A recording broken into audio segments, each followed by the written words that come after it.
ইডির মামলায় তাকে ইতিমধ্যেই জামিন দিয়েছে সুপ্রিম কোর্ট, কিন্তু সিবিআই এর মামলায় কিছুতেই শিকে ছিঁড়ছে না পার্থ চট্টোপাধ্যায়ের। উল্টে এবার আরও বিপাকে পড়তে হলো প্রাক্তন শিক্ষামন্ত্রীকে। তাঁর বিরুদ্ধে এবার সাপ্লিমেন্টারি চার্জশিট দিল সিবিআই। চার্জশিটে নাম রয়েছে পার্থ ঘনিষ্ঠ ব্যবসায়ী সন্তু গঙ্গোপাধ্যায় ও অয়নশীলের। প্রথমে পুরো নিয়োগ দুর্নীতিতে অয়নের নাম সামনে এলেও পরে প্রাথমিক নিয়োগ দুর্নীতিতে উঠে আসে তাঁর নাম।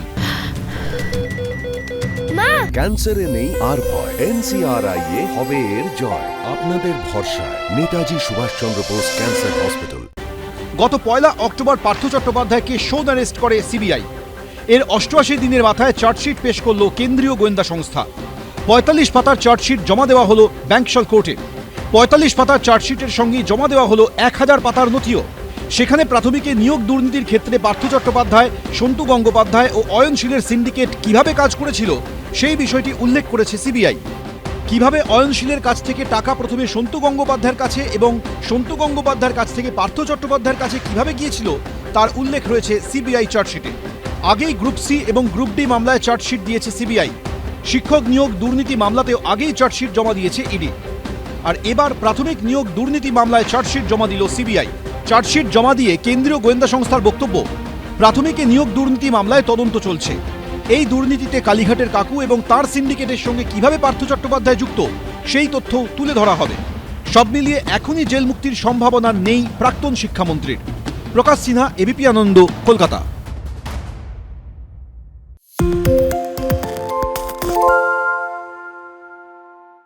পরীক্ষা দিয়ে আমরা পাশ করেছি, ইন্টারভিউ দিয়েছি, তারপরে হঠাৎ করে এখন 5000 6000 অযোগ্য বেরিয়ে যাবে, তাদের জন্য পুরো 19000 বাতিল।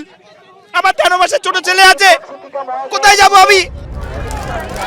যোগ্য ও অযোগ্যদের আলাদা করুক এসএসসি, এই দাবি তুলে এবার পথে নামলেন এসএলএসটির 2016 প্যানেলে থাকা শিক্ষক শিক্ষিকারা। এবছর 22 এপ্রিল নবম থেকে দ্বাদশে স্কুলে চাকরি পাওয়া 25,753 জনের প্যানেল বাতিল করে দেয় কলকাতা হাইকোর্টের বিশেষ ডিভিশন বেঞ্চ। 8ই মে সেই রায় স্থগিতাদেশ দেয় সুপ্রিম কোর্ট। 19শে ডিসেম্বরের শুনানিতে সুপ্রিম কোর্টে প্রধান বিচারপতি প্রশ্ন করেন, রাজ্য সরকার কি মনে করে যে বৈধ অবৈধ চাকরি প্রাপকদের আলাদা করা সম্ভব? এই শিক্ষক শিক্ষিকাদের আশঙ্কা, এসএসসি যথাযথ তথ্য প্রমাণ না দিলে প্যানেল বাতিল হতে পারে। তাই যোগ্য ও অযোগ্যদের আলাদা করতে যাতে যথাযথ পদক্ষেপ নেওয়া হয় সেই দাবি তুলে পথে নামলেন তারা। যারা অযোগ্য ক্যান্ডিডেট তাদের নাম সহ রোল নাম্বার প্রকাশ করতে হবে। আমরা যারা যোগ্য আমাদের সম্মানের সঙ্গে আমাদের চাকরি ফেরত দিতে হবে, আমাদের একটাই দাবি। আগের যে শুনানিটা হলো সেখানে এসএসসি এবং রাজ্য সরকারের যে লয়ার যে বক্তব্য রেখেছে সেখানে অনেক ভুল তথ্য দিয়েছে, তারা কিন্তু সঠিক তথ্য তুলে ধরেনি। আমরা চাইছি তারা ভালো লয়ার দিক, ভালোভাবে ব্রিফ করে যাতে সঠিক তথ্য কোর্টের কাছে দিয়ে দেয় এবং অবিলম্বে সেগ্রিগেশনটা করে দেয়, যেটা অনেক দিনে আমাদের দাবি, তারা সেগ্রিগেশন করছে না।